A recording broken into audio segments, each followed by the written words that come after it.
こんにちは。おっすおっす。スパロボ F 縛りプレイを始めるぞ。前回は、エヴァンゲリオンが出てきたな。イベントだけだったがな。正式に仲間になるのはもう少し先だぜ。まあ使えませんけどね。というわけで今回だが、ロンドベル隊はお休みだ。ほう。リアル系とスーパー系でシナリオが分かれるステージでな。リアル系では、現在入手済みユニットからは、マジンガーチームのみが出撃するぞ。つまり、使用不可ユニットですね。そうだな。だがな、ちょっと問題があってな。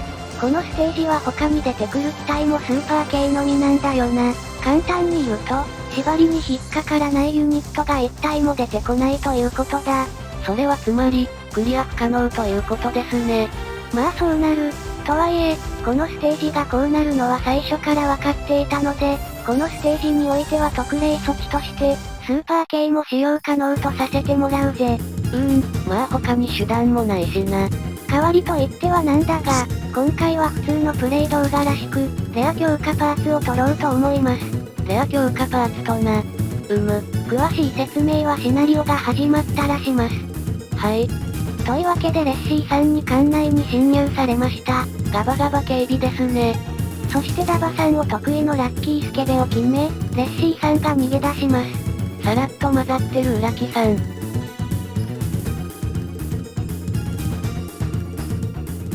そしてこれによりダバさんが自習室入りになり、このステージと次のステージ出撃不可能になります。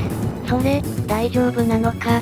このステージはどうせ出撃できないし、次のステージはヘビーメタルの出番はないので何の問題もありません。ちゃんと見てなかったけど、マジンガーチームが補給をしに戻ってたんですね。そして近くで戦闘しているのが、彼らです。重戦機体ですね。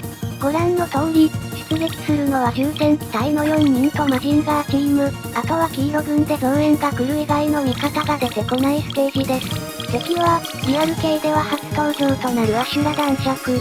相変わらずの空飛ぶ貯金箱に乗ってますね。お金、美味しいです。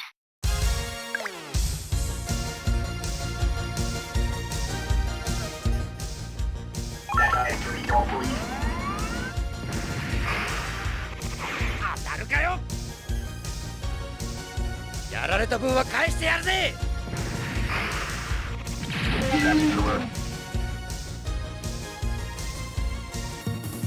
重戦機は、通常兵器型のノーマルモード、人型のヒューマノイドモード、獣型のアグレッシブモードに変形して、戦うことができるぞ。この段階ではリアルロボットよりの性能をしているので、正直頼りない。パイロットはスーパー系なのに、機体だけリアルロボットなわけですからね。合体はまだまだ先のことだしな。重戦機体の本来の活躍ができるのはまだ先になるぜ。まあ今回は縛りの関係でここが最後の出番なんですけどね。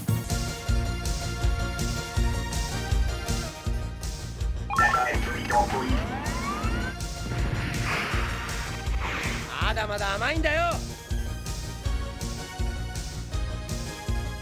お返しだぜ。普通に強いですね。仮にも主人公だからな。忍のステータスは一流だぜ。まあ、強いかどうかと言われると、敵が弱いだけ説はある。人工知能含めて、初めて出る敵ばっかりですからね。スーパー系ではよく出る敵なんだがな。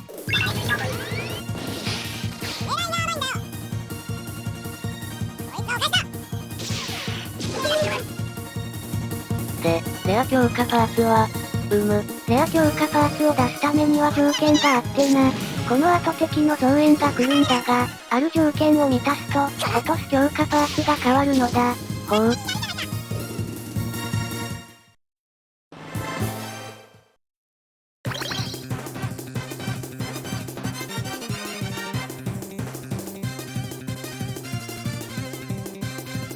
説明の前にまずはマジンガーチームの増援だ。出撃前に、マジンガー Z にブースターとプロペランとタンクだけつけてあるぞ。でだ、敵増援のタイミングなんだが、5EP を迎える、もしくは敵軍初期配置全滅で、敵増援が出現する。つまり、あと2ターン後の PP までに、今いる敵を全滅させろってことです。結構面倒そうだな。そう見えるかもしれないが、正直マジンガー Z がめちゃくちゃ強いので、案外楽勝だ。ぶっちゃけ、無改造かつレベルも上がってない今のプレイでも、十分に撃破が可能だ。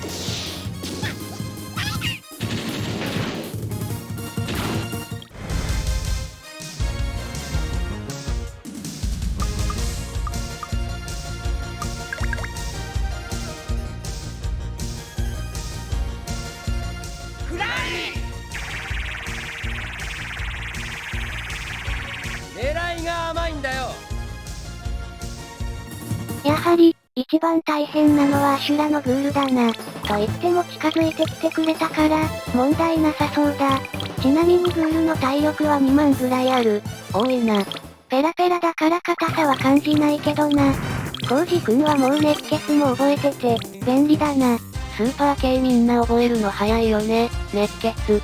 これでも食らえブレストファイヤー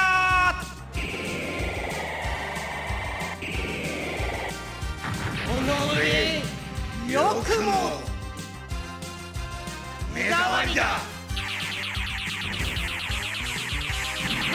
るじゃねえかいや、効きすぎでしょう。クリティカル出たのが大きかったな。熱血プラスクリティカルは伊達じゃないぜ。い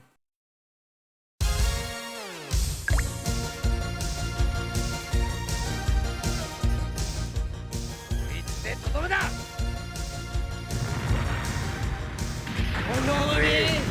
よくもフライ。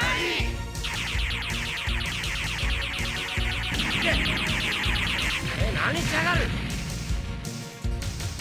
もうグールの体力が見えたな。グール、マジで弱いな。私もちょっとびっくりしてる。さすがにここまで弱かったか。ってなってるぞ。そうだな。これなら、マジンガー Z 使わなくても、クリアぐらいなら余裕でできたんじゃないだろうか。抽選機がどこまで避けてくれるのかわからないから、なんとも言えないけどな。ちなみに、アグレッシブモードには気力110からなれるぜ。機体性能も武装性能もアグレッシブモードが一番強いので、気力が上がったら即変形して OK だ。移動用のノーマルモード、気力が上がるまでの戦闘用のヒューマノイドモード、最強のアグレッシブモードって感じだな。アグレッシブモードになれば、射程1の格闘武装も追加されるしな。ビッグモスなんかはこれの存在がすごい大きいな。パイロットの司馬遼が憲法の達人という設定からか、格闘値が非常に高く、射撃値がびっくりするほど低い。格闘値はコンバトラーのメインパイロットである、龍馬と同数値で、射撃値はクリスとほぼ同じだ。クリスとほぼ同じ射撃値ですごい低いってことは、射撃がメインのクリスってすごいよわ。まらっしゃい。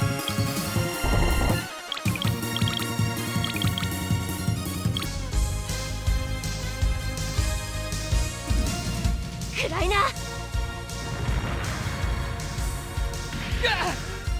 やられた。噛みつきと体当たりの違いをだね。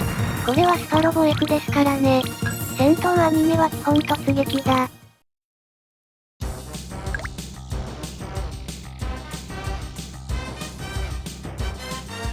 ブレストファイヤ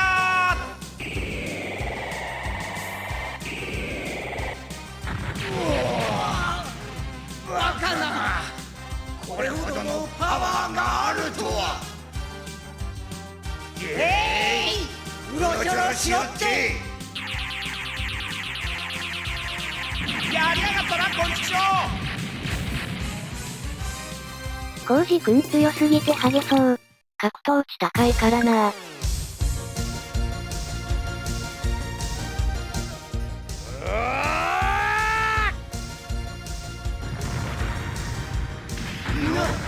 なんだとそんなバカな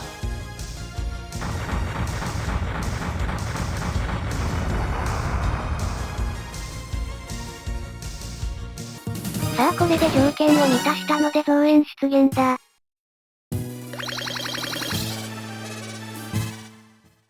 来るのは結局空飛ぶ貯金箱ですか。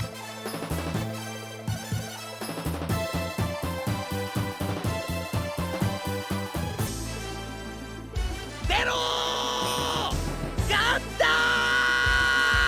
ム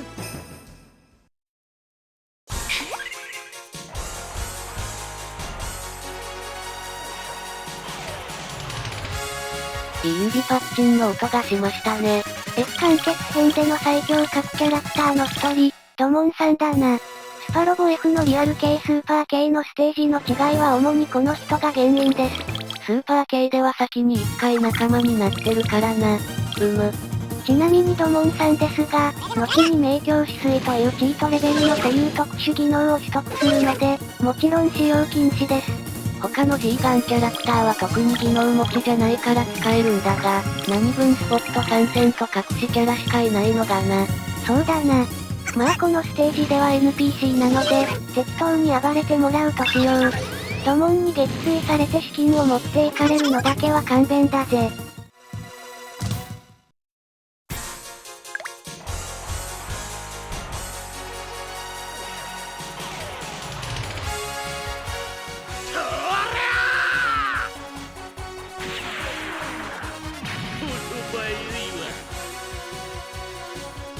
死ねそんな攻撃などこの演出のせいで、シャイニングショットって手のひらから撃てるんだと思ってたよね。ドモンならできそうな気がしてならない。スパロボインパクトで、腕のシールドのあたりから発射してるのを知って、驚いた記憶がある。G ジェネとかだと、まるで被弾みたいなの売ってるしな。ドモンなら撃てそうな気がする。ドモン万能説。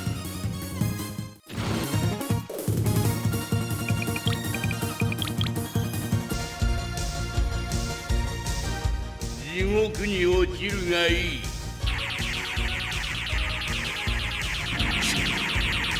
くれたな。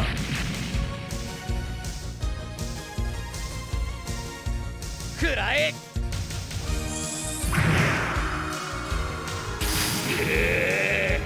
よくもやりおったな。思った以上に効いたな。気力が上がってるからですよ。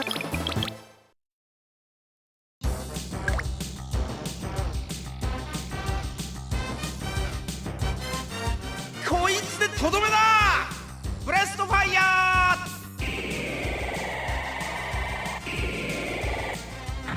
あ何をしておる。撃ち落としてしまえ。マジンガー Z、 これで貴様も終わりだ。このやったなってね。コウジ君強すぎて一人で勝てる説。ジェットスクランダーなんていらなかったんや。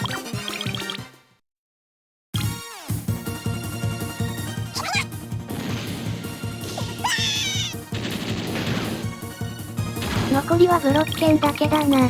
DC 弱すぎてビビる。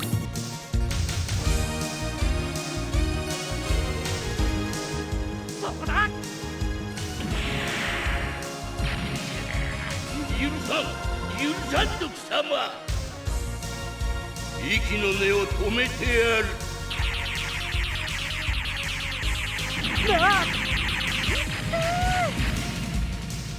ジャブレイに次ぐ変顔を披露してくれるマサトさんじゃないですか。押村区波段空ガに合体すると全く喋らなくなることだな。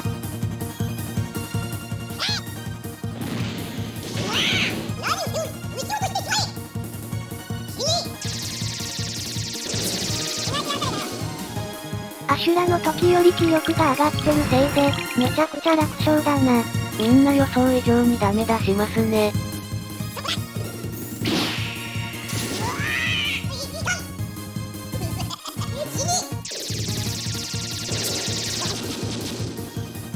やはり、熱血を普通に持ってるのは大きいな。それでも、さすがにヤバいのでは。まあなんとか持つだろう。ちなみに、九段のレア強化パーツだが、お察しの通り、ブロッケンのドロップするものが変化するぜ。ちなみに変化前はアシュラと同じでリペアキットだ。リペアキット。便利ではあるけど、手に入りすぎなんだよな。同じ強化パーツは9個以上ストックできないからな。この仕様がなければ普通に嬉しいのに。量産ギリギリでしたね。まあ普通に食らって1000ちょいだったから、防御したら生きてるだろうとは思ってた。どうせ今ターンで倒しきれるだろうから問題はないな。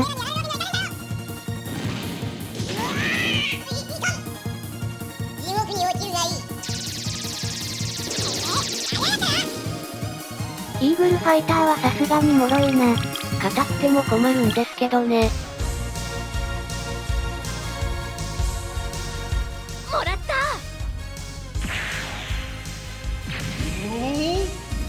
わかんな。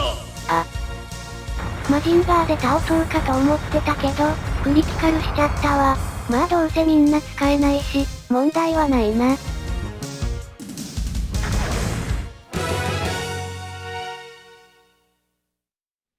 というわけで高性能レーダーゲットだぜ。高性能レーダーってそんなレアなのか。スパロボ F で他に入手するには防御3の気違いマシンを倒すと手に入ったりするぜ。だいぶレアなのはわかりました。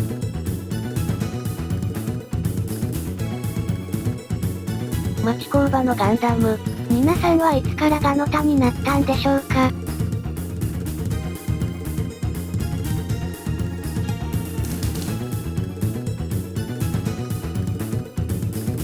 そういえばあいつら競技用だった。もうそんなの誰も信じない。というわけで初の縛りキャラのみのステージでした。スパロボ F では、あと1面かな、同様のステージがあるので、その時も今回同様のやり方を取らせてもらうぜ。それではここまで。ご視聴ありがとうございました。